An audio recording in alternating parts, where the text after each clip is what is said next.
ലൈവിൽ അനീഷ് തൈരെടുത്തതിനെ ചൊല്ലി ലക്ഷ്മി ഭയങ്കര വഴക്കിടക്കുകയാണ്. ലക്ഷ്മി പറയുന്ന അത് എല്ലാവർക്കും ഉള്ള പ്രോപ്പർട്ടിയാണ്, അതെങ്ങനെയാണ് ഒരാൾ തന്നെ എടുക്കുന്നതെന്ന് അനീഷ് പറഞ്ഞു. ഇതെനിക്ക് ഒരുപാട് ഇഷ്ടമുള്ളൊരു സാധനമായതുകൊണ്ട് വളരെ കുറച്ചാണ് ഞാൻ എടുത്തത്, അതിനെന്താണ് പ്രശ്നം? ആദ്യം ലക്ഷ്മി പറഞ്ഞു അത് തൈരല്ല, അത് തൈരായിട്ടില്ല, വയറിളവെന്ന് പറഞ്ഞിട്ടാണ് അക്ബറിനോടും ക്യാപ്റ്റനോടും ഒക്കെ വന്ന് പറയുന്നത്. അപ്പം ക്യാപ്റ്റൻ പോയ അനീഷിനോട് ചോദിക്കുന്നത്, അനീഷ് പറയുന്നത് ഞാൻ അനുമോളോട് ചോദിച്ചിട്ടാണ് എടുത്തത്, അനുമോൾ പറഞ്ഞിട്ടാണ് എടുത്തത്. അനുമോൾ ക്യാപ്റ്റൻ അല്ല, കിച്ചൺ ക്യാപ്റ്റൻ ഷാനവാസാണ്. കിച്ചൺ ക്യാപ്റ്റനോട് പറയാൻ ഹൗസ് ക്യാപ്റ്റൻ പറയുന്നു.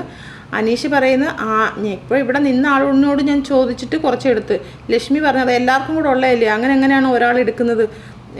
അപ്പം ഞങ്ങൾക്ക് ക്വാണ്ടിറ്റി കുറയത്തില്ലേ എന്ന് ലക്ഷ്മി അവിടെ ചോദിക്കുന്നത്. അനീഷ് പറഞ്ഞു അത്രയും ക്വാണ്ടിറ്റി കുറയാൻ വേണ്ടി ഞാനൊരു കുറച്ച് മാത്രം ഒരു തൈരുള്ള ഒരാളെടുത്തതിന് ഇത്രയും സംസാരിക്കേണ്ട കാര്യമുണ്ടോ എന്ന് ചോദിക്കുന്നത്.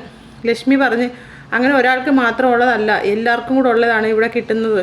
ആകെ പട കിട്ടുന്നത് ഇച്ചിരി അളവിൽ ഇച്ചിരി കുറവ് മാത്രമാണ് കിട്ടുന്നത്, അതിങ്ങനെ ഓരോരുത്തർ എടുക്കാനായിരുന്നെങ്കിലോ എന്ന് ചോദിക്കുന്നത്.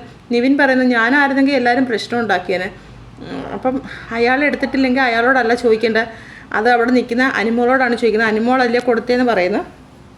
അപ്പോൾ ലക്ഷ്മി പറയുന്നത് അനുമോൾ എല്ലാ സാധനങ്ങളും ഇങ്ങനെയാണ് ചെയ്യുന്നത്, അനുമോളെല്ലാം കളയുകയാണ് ചെയ്യുന്നത്, അത് പാലല്ലെന്ന് അറിഞ്ഞിട്ട് പൊട്ടിച്ച് വെള്ളം ഒഴിക്കേണ്ട കാര്യമുണ്ടെന്ന് ചോദിച്ചിട്ട് അനുമോളോട് സംസാരിക്കുന്നു.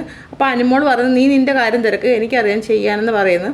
അപ്പം നിവിൻ പറയുന്നു ഞാനായിരുന്നെങ്കിൽ ഇപ്പോൾ എല്ലാവരും എൻ്റെ നേരെ വന്നേനെ, അനുമോളായതുകൊണ്ട് ആർക്കും കുഴപ്പമില്ല, അനുമോളടുത്ത് അങ്ങനെ നമ്മൾ പറയാതിരിക്കുന്നില്ല, നമ്മൾ പറഞ്ഞിട്ട് തന്നെയാണ് ഇരിക്കുന്നത്. പക്ഷേ പറയുന്നു കുറച്ച് തൈരെടുത്തതിനാണോ ഇത്രയും പ്രശ്നം ഉണ്ടാക്കുന്നത്, അനുമോൾ അറിയുന്നില്ലല്ലോ അത് പാലല്ല അത് തൈരാണെന്ന് അനുമോൾക്ക് അറിയില്ലല്ലോ, പാലാന്ന് കരുതി അതിനകത്ത് വെള്ളം ഒഴിച്ച് അങ്ങനെ ഭക്ഷണ സാധനം അങ്ങനെ വേസ്റ്റ് ചെയ്യാൻ പറ്റത്തില്ല ഇവിടെ എന്ന് പറഞ്ഞ് ലക്ഷ്മി ഭയങ്കരമായിട്ട് സംസാരിക്കുകയാണ്. അപ്പം അനീഷ് പറയുന്നത് അത് അറിയാതെ സംഭവിച്ച ഒരു കാര്യമല്ലേ, ഇന്നലെ എല്ലാവർക്കും മട്ടൻ കറിയൊക്കെ ഉണ്ടാക്കി തന്നപ്പം അനുമോൾ നന്നായിട്ട് ഉണ്ടാക്കി തന്നല്ലോ, ലക്ഷ്മിക്ക് കുക്കിംഗ് അറിയാവോ? എനിക്ക് കുക്കിംഗ് അറിയത്തില്ല. പിന്നെ എന്തിനാണ് ഇങ്ങനെ സംസാരിക്കുന്നതെന്ന് അനീഷ് ചോദിക്കുന്നത്. ഒരാളുടെ കയ്യിൽ നിന്ന് ഒരു അബദ്ധം പറ്റുമ്പം മാത്രമാണ് ഇങ്ങനെ സംസാരിക്കുന്നതെന്ന് ചോദിക്കുന്നത്. രാവിലെ തന്നെ അനുമോളുടെ മൈക്ക് ആരോ എടുത്ത് മാറ്റി വെച്ച്, അത് ഇതുവരെ ആരാന്ന് പറഞ്ഞിട്ടില്ല.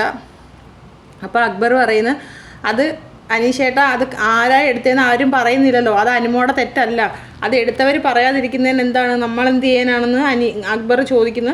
ക്യാപ്റ്റൻ പറയുന്ന ഷാനവാസിക്കയോട് ചോദിക്കാതെ ഒരു സാധനങ്ങളും ആരും എടുക്കരുത്, കിച്ചൺ ക്യാപ്റ്റൻ ഷാനവാസിക്കയാണെന്ന് അനുമോട് പറഞ്ഞെന്നും പറഞ്ഞ് ആരും ഒരു സാധനം എടുക്കണ്ട, ഷാനവാസിക്കയോട് ചോദിക്കാതെ ഒന്നും ആരും എടുക്കണ്ടെന്ന് ഹൗസ് ക്യാപ്റ്റൻ പറയുന്നു. അനുമോട് സാവുമോനോട് ചോദിക്കുന്നത് ഞാനിപ്പോൾ ഇച്ചിരി കൊടുത്തതിന് നിനക്ക് എന്തെങ്കിലും സംഭവിച്ചോ? ഒന്നും സംഭവിച്ചില്ലല്ലോ എന്ന് ചോദിക്കുന്നു. എനിക്കൊന്നും സംഭവിച്ചില്ല, ഞാൻ പറഞ്ഞത് ഒരു പ്രശ്നം ഉണ്ടാവണ്ടല്ലോ എന്ന് വെച്ചിട്ട് ഞാൻ പറഞ്ഞതാണെന്ന് സാവുമോൻ പറയുന്നു.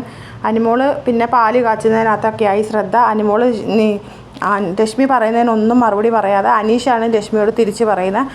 അനുമോൾക്ക് സപ്പോർട്ട് ചെയ്തിട്ടാണ് അനീഷ് സംസാരിക്കുന്നത്. അപ്പം അടുത്ത ഒരു ലൈവ് അപ്ഡേറ്റുമായിട്ട് ഞാൻ വീണ്ടും വരാം. എൻ്റെ ചാനൽ എല്ലാവരും ഒന്ന് സബ്സ്ക്രൈബ് ചെയ്യണേ, സപ്പോർട്ട് ചെയ്യണേ.